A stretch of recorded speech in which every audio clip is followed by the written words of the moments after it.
Assalamualaikum warahmatullahi wabarakatuh. Saya Said Pauzul, jurusan Pendidikan Biologi Universitas Maritim Raja Ali Haji. Di sini saya akan menyampaikan materi tentang struktur dan fungsi badan Golgi untuk memenuhi mata kuliah biologi sel. Semoga apa yang saya sampaikan dapat bermanfaat bagi kita semua. Sejarah penemuan badan Golgi.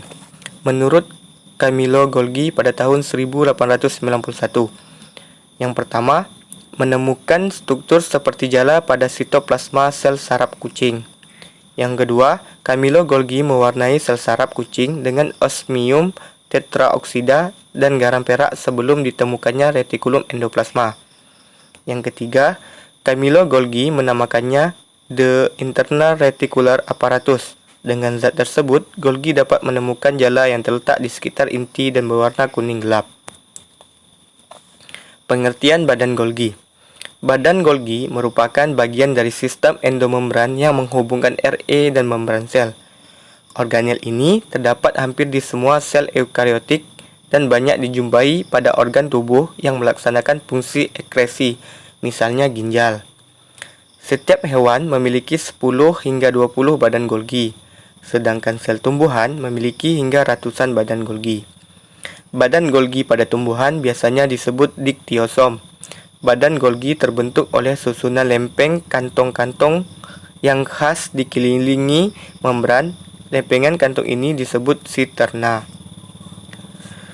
Aparatus Golgi terdiri dari 3 komponen. Yang pertama ada sisterna, yang kedua ada vesicola, dan yang ketiga ada vacuola.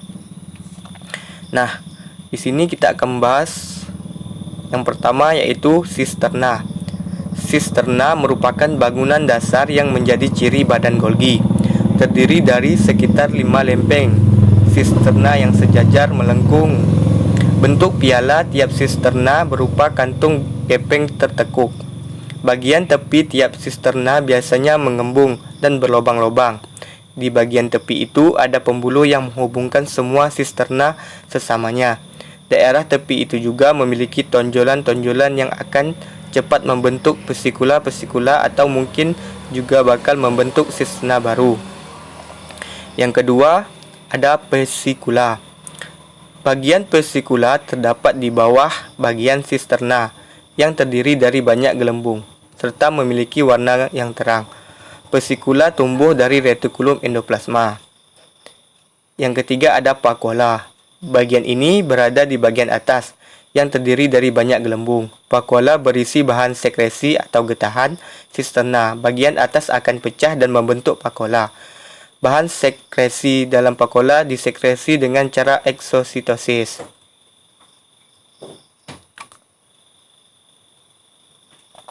Selanjutnya ada komposisi kimia badan Golgi.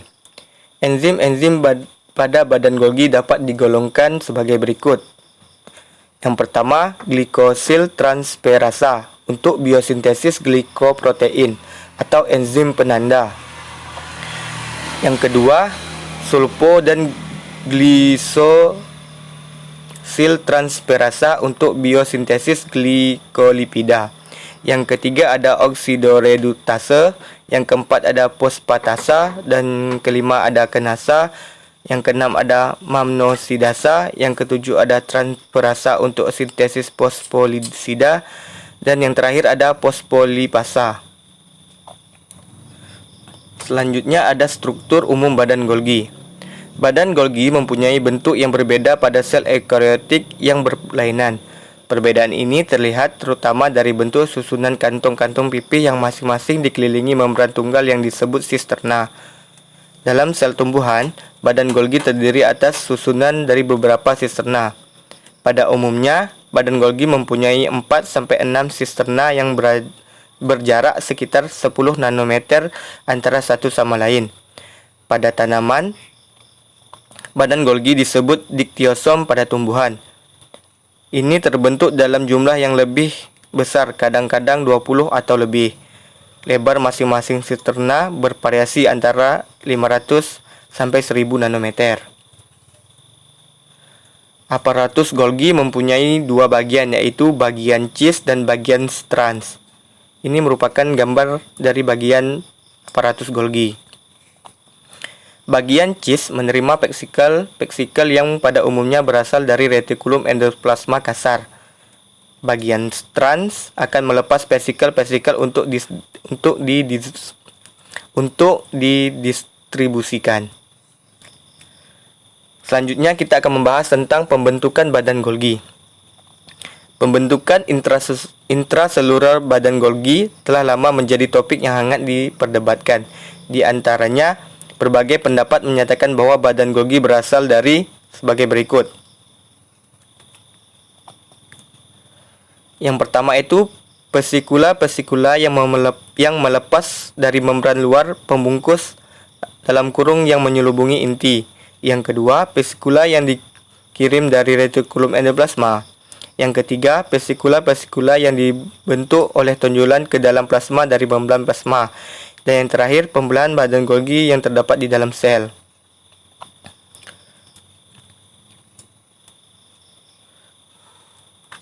Dari beberapa pendapat di atas, pendapat yang diterima secara luas ialah pendapat yang menyatakan bahwa badan Golgi berasal dari vesikula yang dikirim dari retikulum endoplasma. Vesikula ini disebut vesikula transisi, di mana vesikula transisi yang dikirim dari retikulum endoplasma atau RA bermigrasi dan lalu melebur dengan membran sisterna yang ada sedemikian rupa untuk membentuk badan Golgi dan mewujudkan pertumbuhan organel.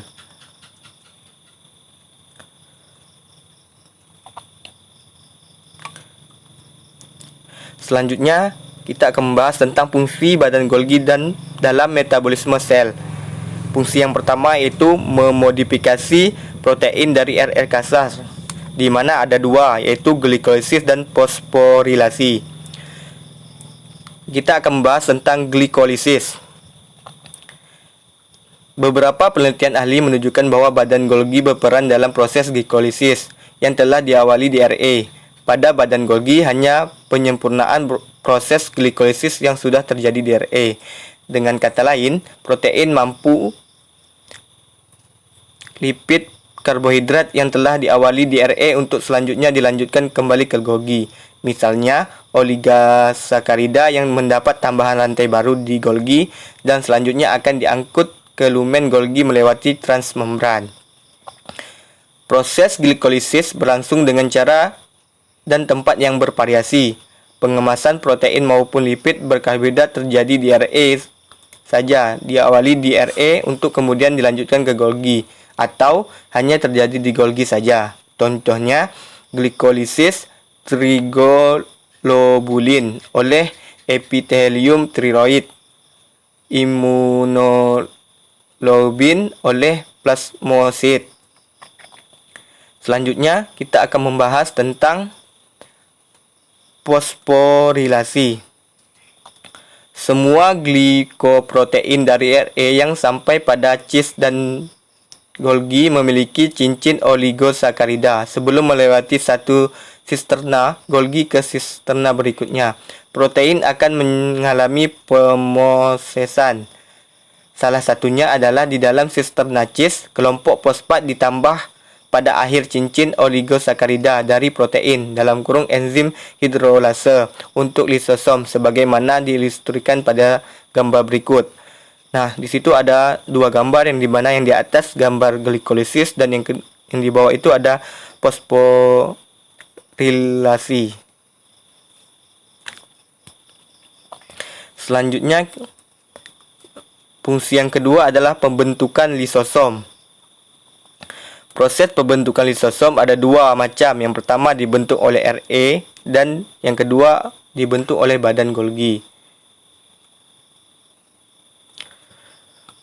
Enzim lisosom adalah suatu proses yang diproduksi oleh lisosom dan kemudian masuk ke dalam RA. Nah, dari RA ini, enzim dimasukkan ke dalam membran kemudian dikeluarkan ke sitoplasma menjadi lisosom. Selain ini, ada juga enzim yang dimasukkan terlebih dahulu ke dalam Golgi oleh Golgi. Enzim itu dibungkus membran, kemudian dimasukkan ke dalam sitoplasma. Nah, kemudian enzim hidrolik dibuat pada retikulum endoplasma yang mengalami pemaketan di badan Golgi. Kemudian ke endosom, lanjut lagi yang nantinya akan menjadi lisosom. Untuk prosesnya nanti, enzim ini mempunyai molekul penanda unik yaitu manosa 6-fosfat atau M6P yang berikatan dengan oligosakarida terikat. Selanjutnya, fungsinya yaitu pembentukan lisosom yang terjadi di badan Golgi terjadi dengan proses sebagai berikut. Yang pertama, pada bagian area cis terjadi proses labeling atau penanda enzim lisosom yaitu dengan mengikat prekursor enzim hidrolik dengan manosa 6-fosfat atau M6P. Yang kedua, enzim ditransfer dari area cis ke area trans, kemudian terjadi pematangan enzim.